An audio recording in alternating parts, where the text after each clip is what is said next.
Apparently, my Tyler Higbee impression was very good. I've been asked to do a Puka Nakua impression, so here we go. This is RamView. It's hot out there, so let's blow them off the line of scrimmage. Headline, what's happening?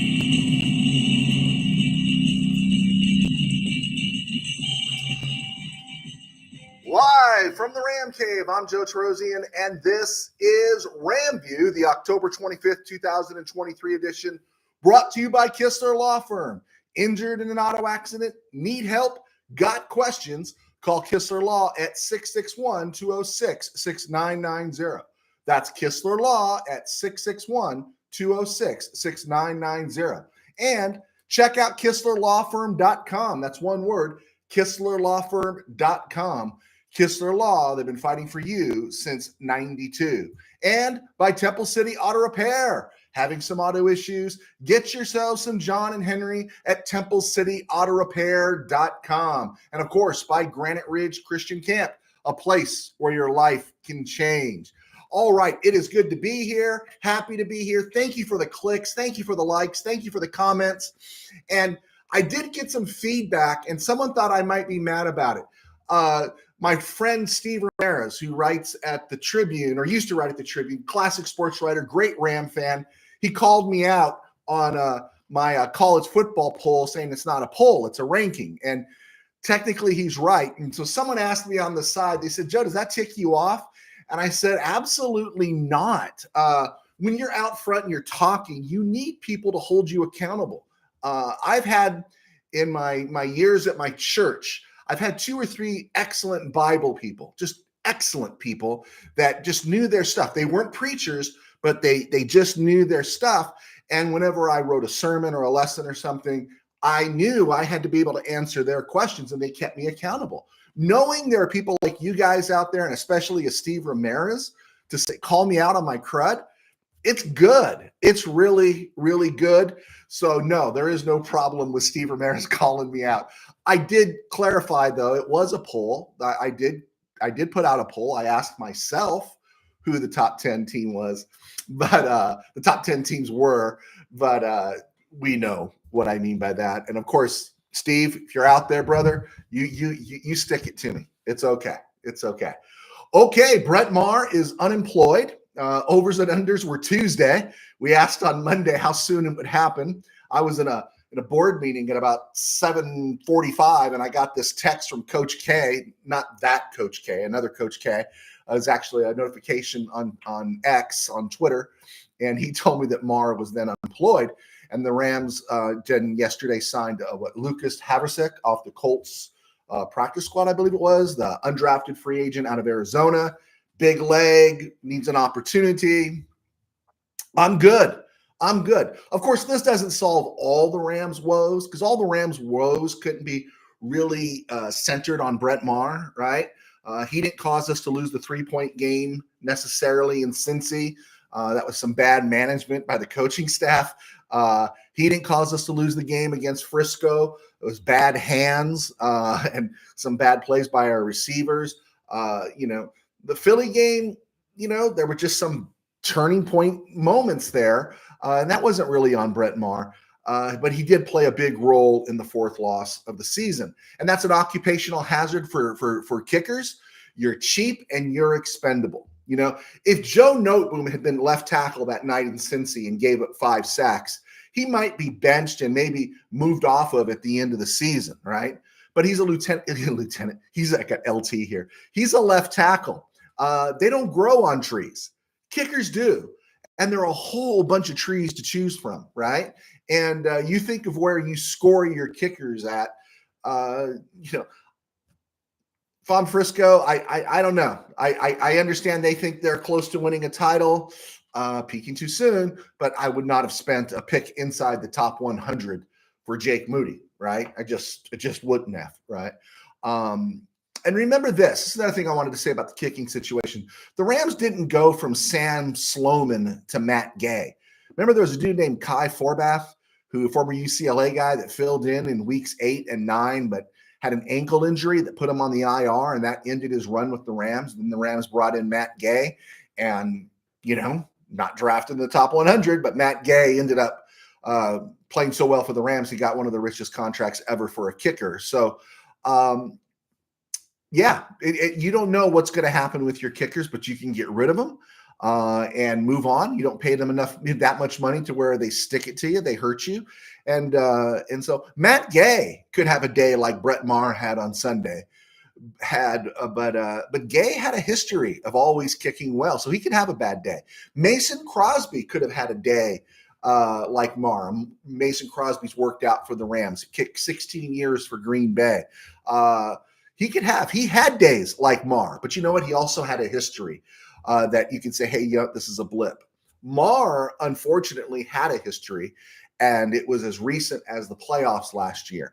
And you couple that with the loss to Pittsburgh this Sunday and his involvement there, and it was adios muchacha. I mean, it was done. Sorry, we're moving on. For goodness sakes, it was Jimmy Johnson that cut a kicker on the eve of the playoffs because the kicker said, I think I've lost my confidence. You get rid of these guys, and you just keep hitting and hitting until you get one that is competent. And I hope Havrizik, I don't know how to pronounce it. I hope he's gold. If not, give Jan Stenerud a call, find out who's available. But I don't care. Maher was not a guy you could trust. He just wasn't. He was okay for most of the season, but he's got a history. And when he goes south, he goes south. And so get him out of the room. Rams' young team is doing enough things to cost it games that it should be winning. They really, if they've got a correctable problem, then they need to correct it on the spot. I mean, there is no leeway, there is no patience, there is no rope for a kicker unless it's Matt Gay, right? Or Justin Tucker. You guys just get rid of them. And so adios muchachos. Okay, we're going to get to more Ram stuff here, but around the NFL and other places, I want to say, folks, thank you for clicking on. I'm not seeing any chat. Let's see. There we go. I wasn't seeing any chat in case you guys clicked on. I didn't know who was live. Thank you for clicking on. Let me know you're there. Pop out some questions, and I'm happy to answer them or talk about them and admit my mea culpas. Around the NFL, Brock Purdy is in concussion protocol. That was released today. And Sam Darnold is warming up for Cincy on Sunday. Brock Purdy's perfect for San Francisco. I don't know why people are bagging on him. He's made enough great throws for me to go, he's perfect for San Francisco, and he's playing for San Francisco. I don't need to worry about how he would do in Arizona or Cleveland. In Frisco, he seems to do really, really well. I hope the kid's okay. But if he wants to take a Sunday off, I'd kind of hope it was the week 18 against the Rams. That would be nice. But then again, that would be the Rams. Whoever the 49ers started backup always seems to chew the Rams up as well. Sam Darnold is competent. And that game against Cincy on Sunday is going to be really interesting. We did talk about 49ers peaking too soon, right? That defense is vulnerable in the secondary, which the Rams exploited. Stafford threw 55 times. I'll go back to that week 2 game. We said they had to pound the ball through the air. That's where the 49ers are vulnerable. And lo and behold, Kirk Cousins and a team without Justin Jefferson was able to exploit that secondary just enough to get a victory. So you got Brock Purdy in concussion protocol. Trent Williams was out. Deebo Samuel is out, probably out again this week. So things are slowly starting to mount. McCaffrey's nursing an oblique. Things are starting to mount, right? You saw Fred Warner go out. You saw Trey Greenlaw. You just see a lot of stuff happening. 8 weeks in the NFL season, 7 weeks in the NFL season, things start to accumulate. And so if you're peaking in September, October, might not last. Got a note. Someone said, Joe, you're too hard on the Chargers. Maybe it was because I referenced them as Ishmael in Los Angeles. I don't know. But, Joe, I'm too hard on the Chargers. And why am I too hard on the Chargers? I don't know. They're just a team that overstays their welcome. They need to go back to San Diego, but their owner's too cheap to do anything. That's a San Diego team. They want an advantage. They should go back to San Diego. It's really a shame. The NFL loves to get rid of bad ownership, and I don't know, someone should really look at the Spanos. I'm not saying they're corrupt, wicked, or evil. They're just you're cheap. That's all I can say.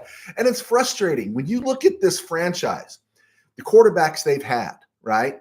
Dan Fouts, John Hadel, Phillip Rivers, Justin Herbert, Stan Humphries got them to a Super Bowl. Drew Brees started his career in San Diego and is going to end up in the Hall of Fame. So when you look at this, you got Hadel, very good. Fouts, Hall of Famer. Rivers, likely Hall of Famer. Herbert, at this pace, likely Hall of Famer. Stan Humphries was good enough to get to the Super Bowl, win some games on the road to get there. And Drew Brees is going into the Hall of Fame. In their entire history, they have one title. And Tobin Rote was that quarterback that starting season in 63. Yeah, it's just frustrating to look at the Chargers and see how they waste these guys. Honestly, at a certain point, I'm Justin Herbert. He's playing in LA, which everyone wants to play in LA, but at a certain point, it's like, hey man, let's tear up this contract and trade me. I don't want to be here. The most disappointing team consistently have been the San Diego, Los Angeles Chargers. Trade deadline's kind of starting to heat up again. The Eagles acquired safety Kevin Byard from Tennessee as the Tennessee fire sale likely begins. They got a pretty good safety for a 5th, 6th, and Terrell Edmonds, which was a throwaway. And so that was a good move for the Eagles. Every aspect of the Eagles defense is top 10 except the secondary. And they're ranked something like 20th overall. So Byard's a solid safety in the back half of a solid career. So that was a good move. And it just makes you wonder about Tennessee. Will somebody come in and take a look at DeAndre Hopkins? Will somebody come in and want to foot the bill for Derrick Henry, who's in his 30s now or is 30? That one is really, really interesting. A lot of talk about the Rams maybe making a move for an edge guy. I might put up with the Danielle Hunter situation in Minnesota. But I'm also thinking the Vikings might be thinking that their season might not be over yet. They beat the 49ers at home. The Lions are still a team really yet to prove, right?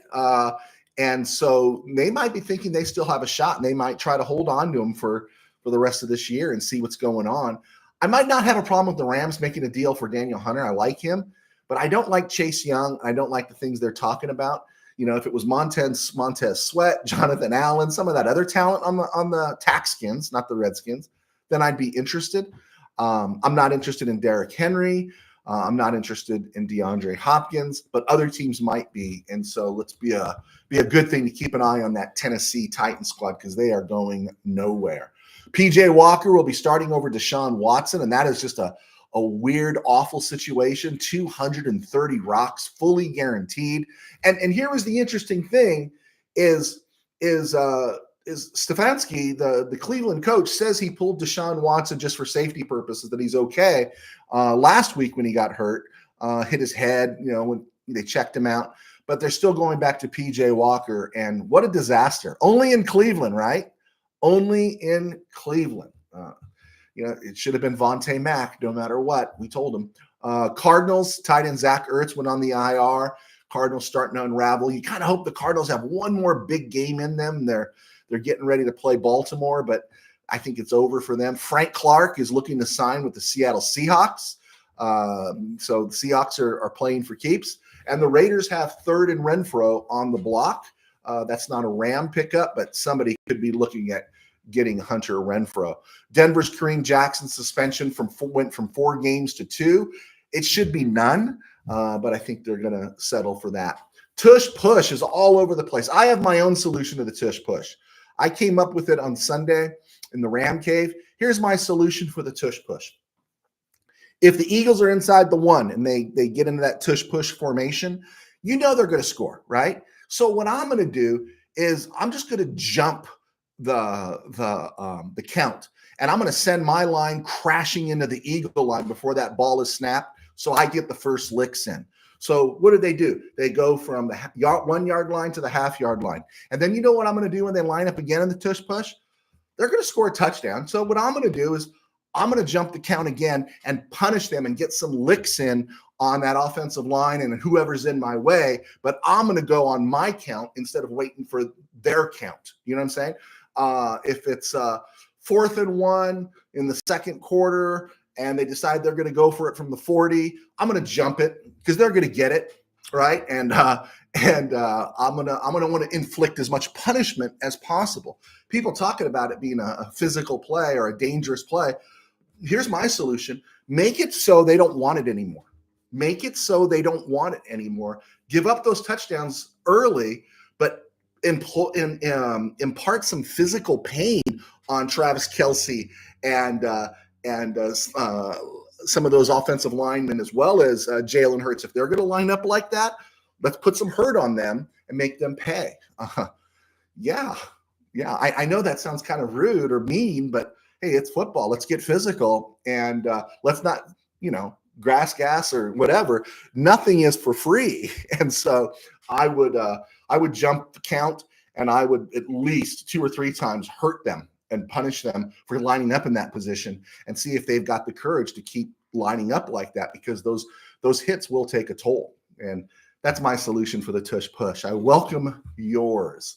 Okay. I will be getting to the questions there from Steeler fan Rob and from Tim Burns up north. But let's get into this. Some Ram news. Well, former Ram news. The Jets have signed Lance McCutcheon to the practice squad. Good for him. He's still playing.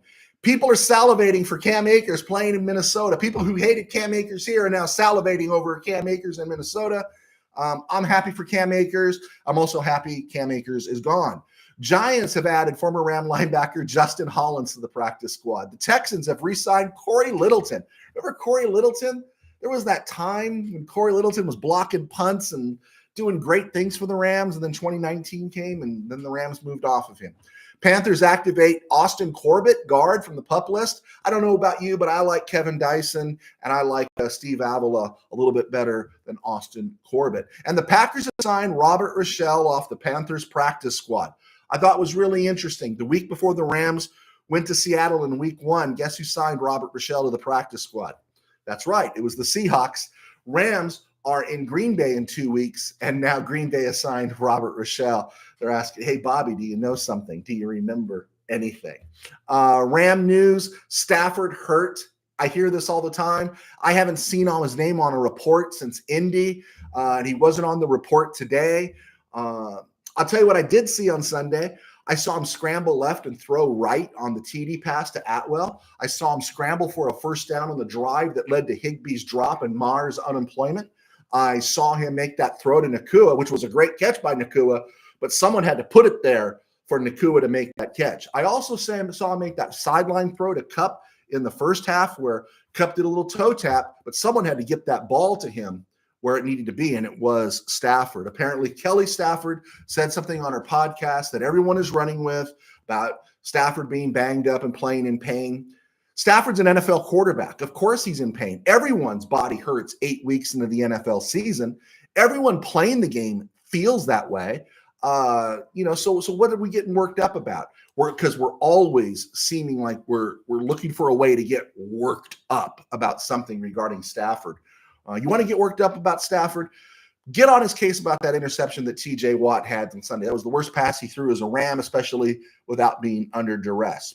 When Stafford throws an absolute duck at a critical moment, and it looks like John Unitas circa 73 with the Chargers, right, where the pass is end over end, then start to worry. When his name appears on an injury report, okay, let's buy it. He's hurt. The hip's still bothering him, or something's not right.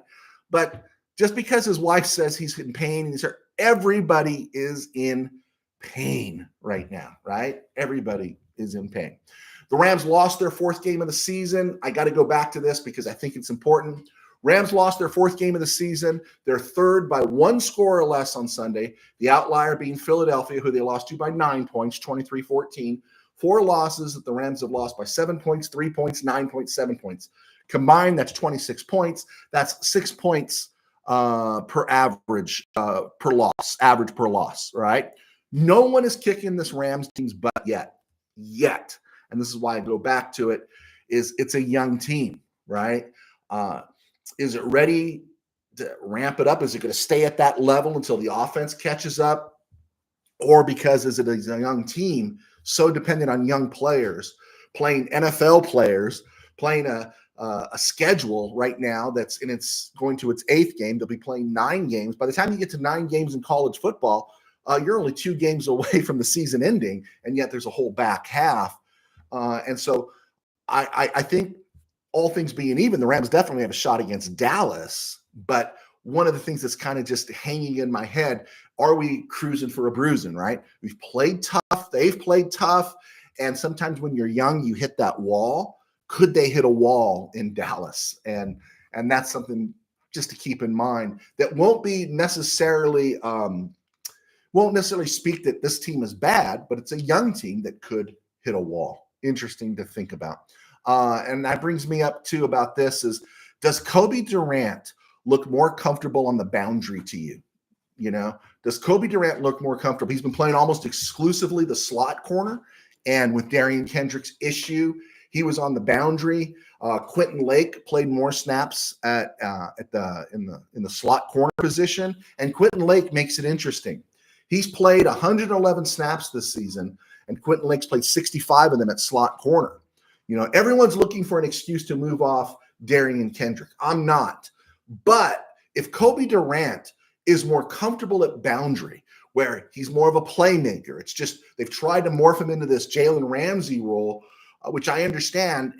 But Kobe Durant's talented, and maybe we just need to keep him on the boundary. And if Lake is capable, then maybe insert him as the star, the slot, that star position they call it, the slot corner.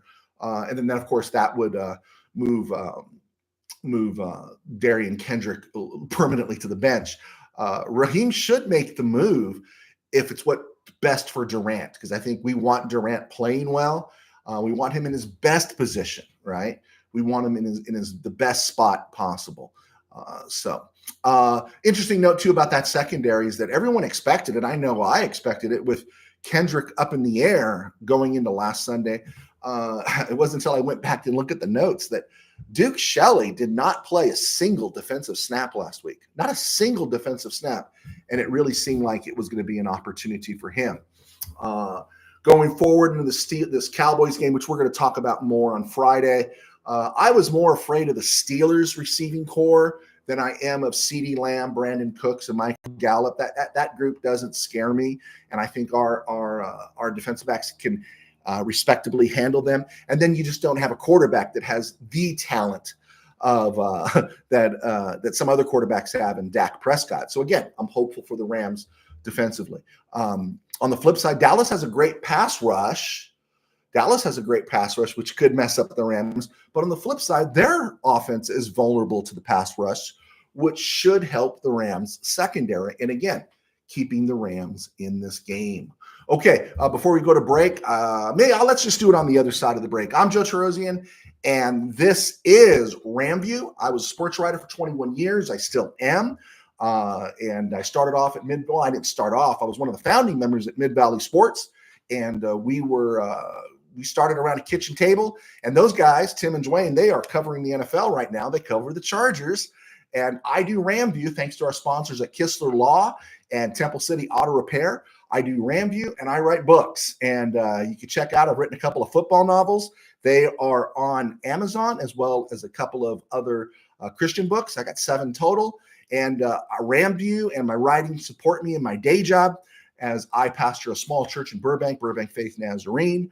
Our Burbank Faith virtual channel is right here on YouTube. You can check us out there, as well as BurbankFaithVirtual.com, Burbank Faith Virtual on Facebook, and all places here and there and in between. I do have another football novel I'm hoping to get out by December called Game Day in the Ram Cave. Started off as a short story, and right now I am currently editing it, a short novel, I guess you could say novella, 30,000 words, but looking forward to releasing that to hopefully great appreciation to Ram fans, and probably going to get chewed up by a lot of them. But hey, that's what it's all about. All right, that's what I do. And let's look at some of the questions that have been thrown my way. Steeler fan Rob in Missouri. I hope the Rams are ready for the Cowboys because they will ride you like they're at a rodeo. You mean maybe if the Rams might have to give up 2 sacks like they did to the vaunted Steelers? That's okay. I'm not worried about that, right? Yeah, okay. If rodeo, so the Cowboys are going to take us to a rodeo, but the Steelers couldn't. Steeler fan Rob, clean up your act. Yes, you will have your hands full with the Jaguars, but you know what the Jaguars do? The Jaguars still play like a young team. If they horse around like they did in New Orleans last week, Steeler fan Rob, you should get the victory. Tim Burns up north, Rams should trade Noteboom. Not now. Not now. We're heading to the back half of the season. Rams still have a shot. We're still not. I understand there's the trade deadline. Rams got plenty of cap space next year to hold on to these guys.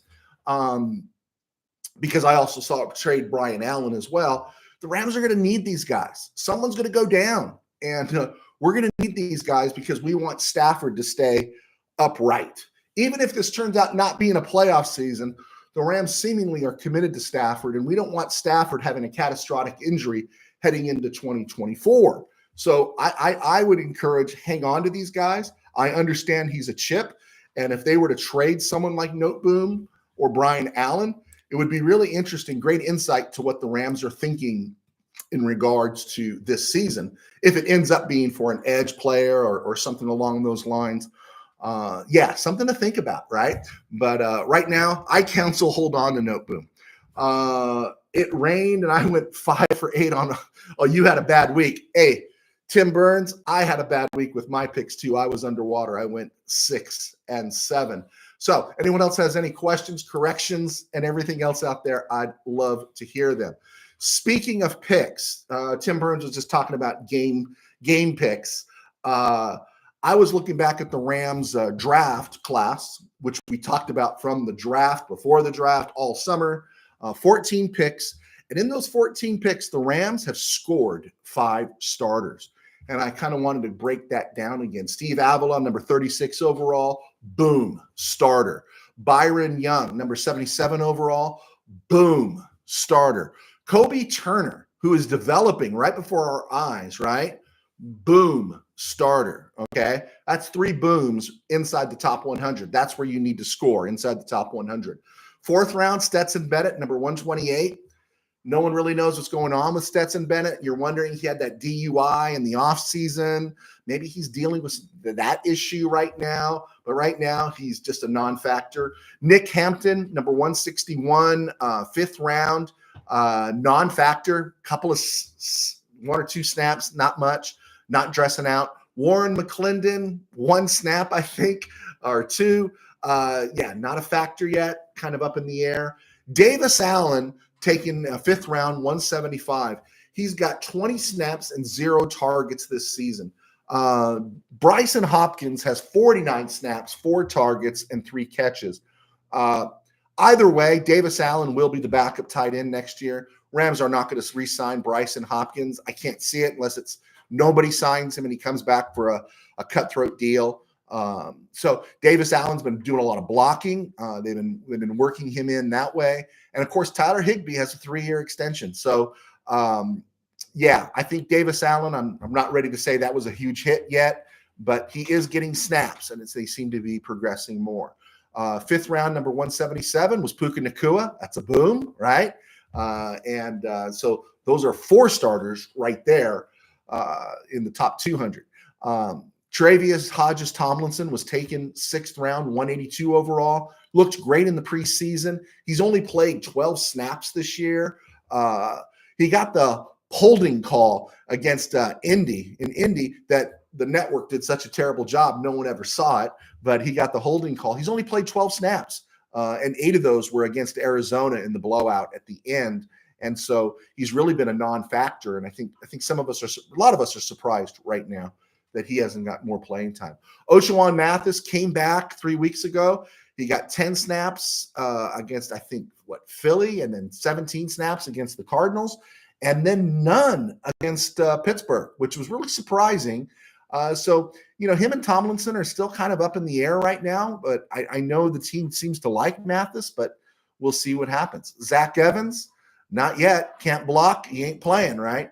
Ethan Evans, boom, 5th starter in a 14-player draft. 14 players the Rams took. Ethan Evans is the 4th starter.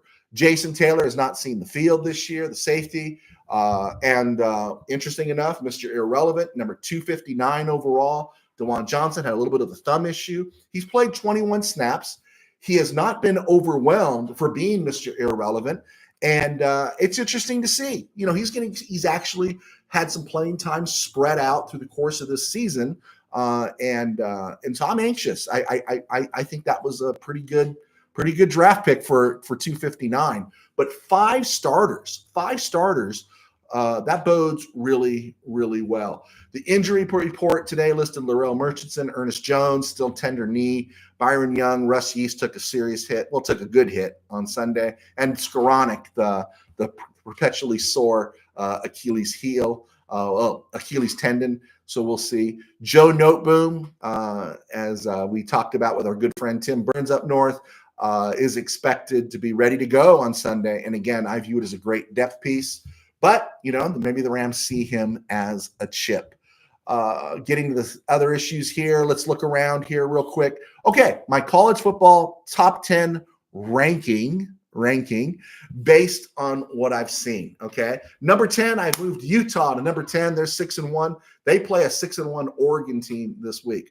Number 9, Oregon State, 6-1. They're playing Arizona, and you better not mess around with the Wildcats because they're a dangerous team. Number 8, Alabama. They're 7-1. They're on a bye. Number 7, Texas. They're 6-1. They're playing BYU, who's 5-2, and they should handle them. Oklahoma's number 6, and they're playing Kansas. And I don't think you can mess around with Kansas anymore. They'll blow up on you, and that'll be an interesting game. Ohio State going to Camp Randall, playing Wisconsin, 5-2. I hate Ohio State. I just do. They were so lucky they got to play a Penn State team with a completely overrated quarterback. But I have to rank them number 5. I hope they do the jump around there at Camp Randall, and they take that game. Maybe Bo Callahan can come out of retirement and play for the Badgers. Oregon, I got them at number 4. They play Utah. Oregon is 6-1. I've reluctantly moved Florida State up to 7-0. I like the team, not crazy about the quarterback. They got Wake Forest this week. I leave Washington up high. Washington's number 2. They're 7-0. They're so lucky last week against Arizona State. Maybe that's just their blip game to get that out of the way. But they need to stay focused on Stanford, which I think they will. And, of course, number 1 is the 8-0 Michigan Wolverines.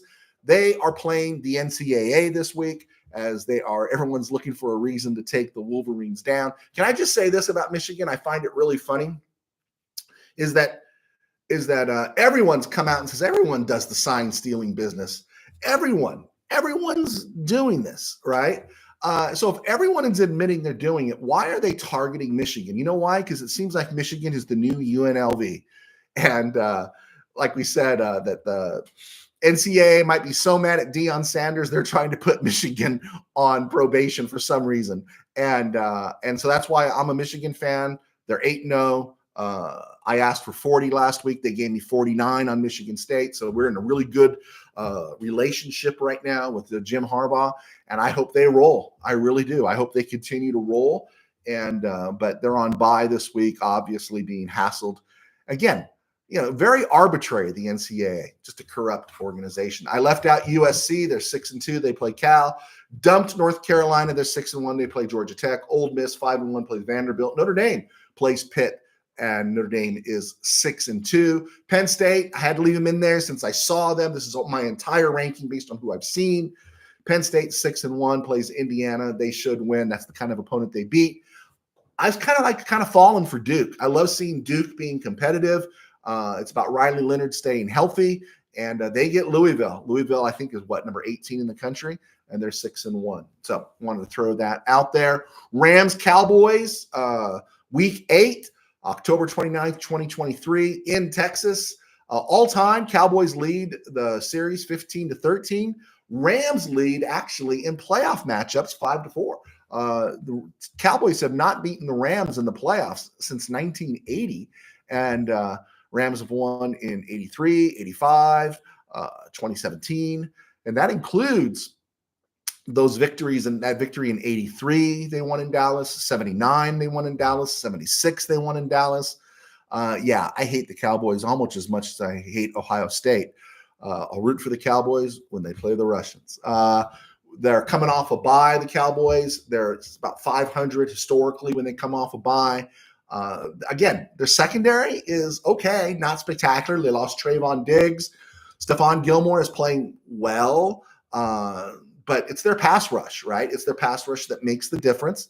And if the Rams can deal with that pass rush, DeMarcus Lawrence and, of course, Micah Parsons, they dealt with TJ Watt and they dealt with Alonzo Highsmith. And again, the PFF grades will say different, but again, don't dismiss what you see because the PFF grades are different. We know what we see, and I think the Rams have a shot. Again, it's one of those things where come out like you did against Pittsburgh, run the ball, run them at the edge guys. There is a soft spot there in that front line for Dallas. Don't give them the momentum of a sack. That's the thing. That's just a game changer in terms of just momentum. Don't give them that. I'd much rather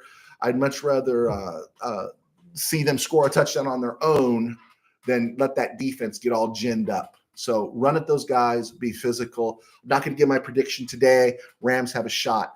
The Cowboys have Dak Prescott, average. Tony Pollard, Deuce Vaughn, playmaker. Tight end Jake Ferguson, Luke Schoonmaker, okay. CeeDee Lamb, Brandon Cooks, Michael Gallup, Offensive line, Zach Martin's aging. Tyler Smith, Tyrone Smith is aging. Solid center. The Rams can make noise against this team. This team does not scare me offensively. It's whether or not the Rams can hang in there as a young team going on the road after some heartbreaking losses to an extent. So as of right now, I'm going to stick with my spring prediction that the Cowboys would beat the Rams, but that's not official. We'll break this down on Friday. It's week 8 of the NFL. No one's on bye. Thursday is Buccaneers at Bills. I am going to go with Buffalo in this game. They need to recover. It was a bad loss in New England, and I think the reality's kind of stepping in for the Buccaneers, and they realize Tom Brady's gone, and they are members of the NFC South, which means they are subservient to everybody else. And so I'm going with Buffalo. And then final score, I'm going to say Buffalo 37-17. That's how I feel. Buffalo 37-17. Mark it. Book it. Sunday, you got the Texans, Panthers. I do like Houston. I hope they smash the Panthers. I want to see the progression continue. Rams, Cowboys, you talked about that. Vikings, Packers. If the Vikings pull off this game and they improve to 4-4, I don't know if they're going to be sellers. They might be thinking, hey, maybe we can do a little bit of a playoff. You just want to get to the playoffs, and until Detroit really puts teams away, they're still within striking distance. So it'll be interesting to see. Saints, Colts. I'm going to go with Indy. I'm just not a believer in the Saints unless they're playing Jacksonville, and Jacksonville's horsing around. I think the Colts team is much better. Shane Steichen, wow, they've done a really good job there. And I'm sure my friend Rich Whittington is extremely happy with the Colts these days. Patriots, Dolphins. I'm going with the Dolphins. Jets, Giants. I'm going to go with the Jets just because, it's hard to root for the Giants. Whatever it is, New York's going to win that game. Jaguars, Steelers. Jaguars should beat them. Jaguars should beat them, but they're not. I think Steelers, they're at, what's that field called? It's called Steeler Fan Rob? It's not Three Rivers. It's not Heinz. What is it? What is it? Is it Best Foods Field? I don't know. What's it called? Let us know. But I'll go with the Steelers in that one. Falcons, Titans. Titans are in sell mode. I'm going to go with the Falcons. Eagles, Texans. I'm going with Philly. Browns, Seahawks. I'm going with Seattle. Sooner or later, the PJ Walker bubble is going to burst, right? Ravens, Cardinals. Maybe in week 2, I'd have gone with the Cardinals. Right now, I am going with the Ravens in that game. I just hope the Cardinals can give him a little bit of a game. Chiefs, Broncos, we're going with KC. Bengals, 49ers, that one's up in the air, and all this stuff is subject to change. But if Purdy is messed up and Deebo Samuel's not playing, if Christian McCaffrey's got a little tender this and a tender that, and Trent Williams is struggling, I'm going to go Cincy right now on the road. I'm going to go with Cincy to win this game. Bears, Chargers. Can you think of a worse Sunday night game? Again, I thought they're supposed to be a flex. Can you flex this game out and put in the Bengals Chargers in? Bears Chargers? Who's going to watch that? Who's going to watch that game, right? Maybe the bought and paid for Charger fans will. I'm sure they're going to add a few more to the roster. Raiders Lions, I am interested in that game, but did you see the Lions alternative jerseys and helmets they were talking about wearing this week? What are they messing with that for? I don't get it. Lions beat the Raiders at home, but man, I just don't know why the Lions are going to mess with their uniform. Their uniform is classic. Hey, I had a great run this year. Week 1, 9-7. Then I went 10-6, 10-6, 13-3. Week 5, 8-6. Week 6, 9-6. Last week I was 6-7. I died on a vine, 65-41 overall. Yeah, that's why I don't bet. On this Dayton Rams history, Rams signed Ken Ellis. Ken Ellis, no one remembers Ken Ellis. Ken Ellis was an all-pro, Pro Bowl cornerback for the Packers in the early 70s.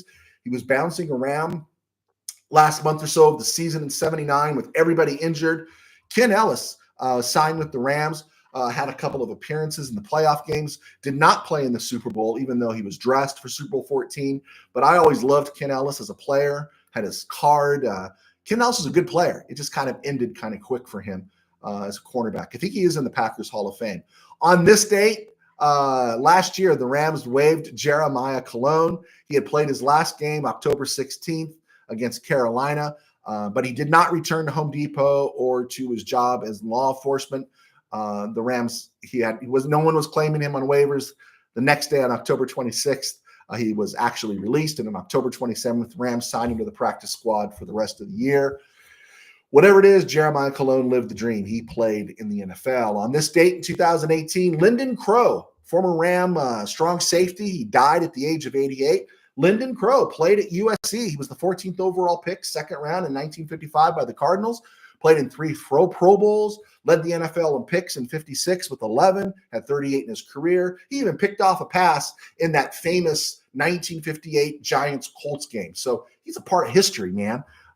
Played 10 years in the NFL, Cardinals, Giants, and for 4 seasons from 1961 to 1964 with the Rams, where he played strong safety.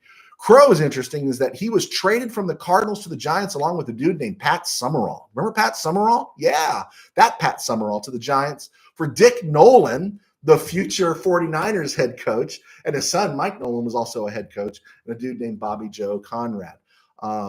He was acquired by the Rams in a 3-team deal involving the Giants and Bears, where the Rams gave up quarterback Bill Waddy. We talked about him a couple weeks ago.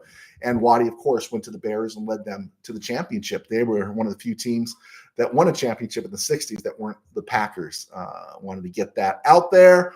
I think that's it. I think we got it all in. And, yeah. It was a stone groove, my man. It was a stone groove.